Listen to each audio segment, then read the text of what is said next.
G'day. In 2025, we have 3 rookie drivers stepping into Formula One in a full-time capacity: Oliver Bearman, Kimi Antonelli and Jack Doohan, probably Liam Lawson, and possibly Gabriele Bortoleto or Franco Colapinto. But F1 is such a harsh sport on rookies. And while all of these drivers are keen to excel, there are some huge obstacles that have to be overcome.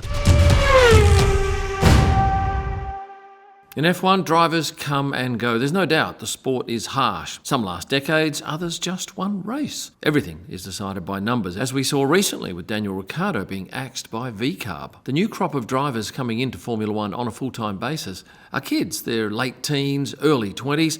This is their big chance, there's no doubt. But once the excitement of the announcement fades, there is just so much hard work and pressure.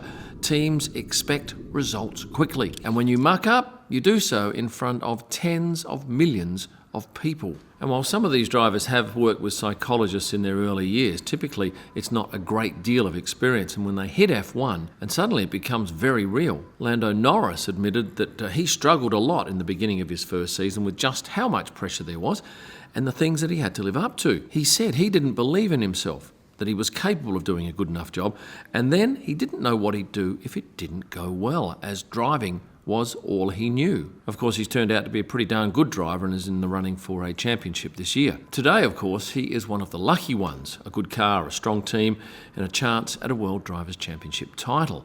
But very few drivers end up in that position. Next year, Oliver Bearman and Jack Doohan stepping into teams at the bottom of the ladder. It's hard to see them vying for a championship in their first year, and that's common for rookies. But Kimi Antonelli's situation is dramatically different. He'll be sliding into a seat with a top-tier team likely to be fighting for the championship. If he's as good as his junior form would indicate, could he be that 1 in a million, a World Drivers' Championship in his rookie year? No one's done it. Lewis Hamilton in 2007 nearly did it. He was 1 point behind Kimi Räikkönen. Of course, Kimi Antonelli comes into the sport very rare. He's only driven a Mercedes on track in one FP1 session, and that was in Monza this year, and he put it into the wall at Parabolica after just 10 minutes on track. And while he'll certainly be given some time to settle in, pressure will be enormous, and he too might find himself doubting his abilities like Lando did. And once those thoughts get into your head, they are hard to erase. Nyck de Vries knew exactly what that pressure was like. He lasted just 11 races with RB's second team, AlphaTauri. He scored the gig after picking up points at the Italian Grand Prix in 2022 at Monza, driving a Williams filling in for Alex Albon, who had appendicitis. But alas, midway through 2023, he was dumped for Daniel Ricciardo. And yes, the Daniel Ricciardo photo book is available right now at kimillman.com with updated images from his last race. So what happened to Nyck? Well, he ended up going back to university for a bit and has then jumped back into various racing categories, this year competing in WEC, and came second in the 24 Hours of Le Mans. Earlier this year, Logan Sargeant was dismissed by Williams after his big crash at Zandvoort.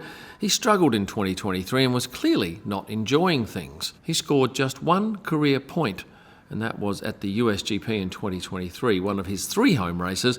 But he didn't even get to celebrate that with the team because he didn't get told of that until he was on his private charter home. Why? Because Lewis and Charles were disqualified. My guess is Logan was relieved when Williams cancelled his contract. He knew he wasn't going to be competitive, but I doubt he wanted to be the one that quit. In the end, I think Williams did this too late. Logan was just copping a hiding every time he stepped out in that car. And what of him now? Well, he's been enjoying his time on the golf course and doing some fishing, far away from the scrutiny of being an F1 driver. Going back to Logan's crash in Zandvoort, it's bad enough that you crash the car on Saturday in front of millions of people, but then you have to go down to the media pen and tell every single network what happened. You don't get any chance to process what's happened. You're simply thrown in front of the media, and it can be daunting for a young driver. Still on Williams, Nicholas Latifi did 3 seasons with Williams, but struggled. 9 points in 61 races is not much to write home about. His crash at the 2021 Championship decider in Abu Dhabi resulted in some shocking abuse online. It has to be tough not to be affected when you get an avalanche of abuse, including death threats. He turned off his Instagram and Twitter accounts for some time, fearing what was about to come, and that sort of abuse to me, beggars belief. And it clearly affected Nicholas, as it would affect, I think, almost anyone to cop that level of abuse at such a young age. One of the toughest gigs, though, will be Liam Lawson's. He steps into a car with just 6 races to prove himself. Yes, he performed well when he did 5 races last year standing in for Daniel, but now he has to prove himself against Yuki Tsunoda, and the prize for the victor could well be a seat at Red Bull. Certainly over the next 6 races, the mainstream media will be intensely focused on which driver is performing better. And I think that probably doesn't augur well for the relationship between Yuki and Liam, given that it is such a public battle for a jump up to Red Bull.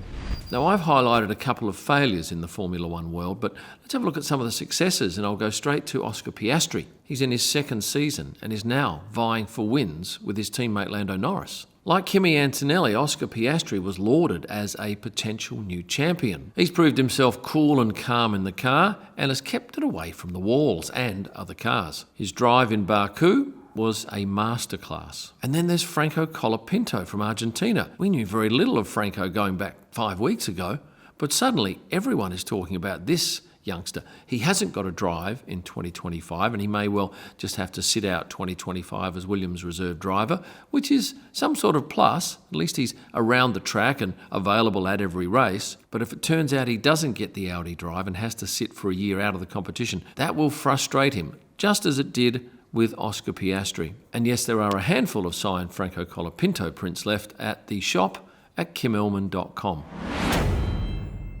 There's no doubt the sport is dramatically different than it was going back 20 years ago, and that's because of the pressure and the opportunities that social media throws up. Everyone's on it. Drivers, teams, media outlets, me and you, and drivers are now more exposed to criticism than ever before. But what happens if Kimi, Oliver or Jack don't do well?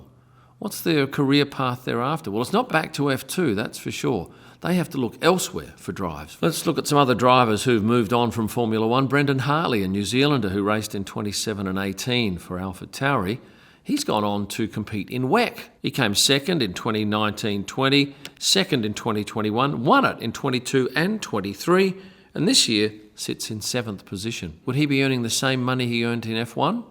I doubt it. But of course, there is far less pressure. And on the subject of pressure, I think it has to be said that a lot of these younger drivers have a responsibility to pay back those people who've helped them in their earlier years, some of them with support, others with cash. And when you go into a business, and let's face it, Formula One is a business, and you have debt over you, in other words, repayments that you might need to make if you're successful, even just emotional debt, that amplifies the pressure you're under when you're sitting in the car. I was flicking through this list the other day of drivers that came into F1 and left in my time, and it's the likes of Robert Kubica, Daniil Kvyat, Jolyon Palmer, Pascal Wehrlein, Stoffel van Dorn, Antonio Giovinazzi, Sergei Sirotkin, Mick Schumacher, and even Nikita Mazepin. It's a tough game, this Formula One, and when you see these young kids struggle, it can be tough to watch. But as it stands now, the likes of Oliver, Kimi, and Jack Doohan are pumped about 2025. They'll be working hard to make sure that they give it their best shot, but they'll also know that the odds of winning the World Drivers' Championship are very much against them. And if you go back to the year 2000, we've only had 8 World Drivers' Champions, but there have been around 100 drivers who've raced at least one race. Still, you have to be in it to win it, and next year's rookies certainly are in that position. Now, please hit the like button and subscribe if you haven't already done so. I will thank you in advance for that. Check out all my other stuff here, including kimelman.com, where you can get those signed driver prints, photo books, and wall art. And finally, thanks for watching. And stay passionate. Have we still got the focus? I hope so. Bastard. Wind. Can you hear that? 1, 2.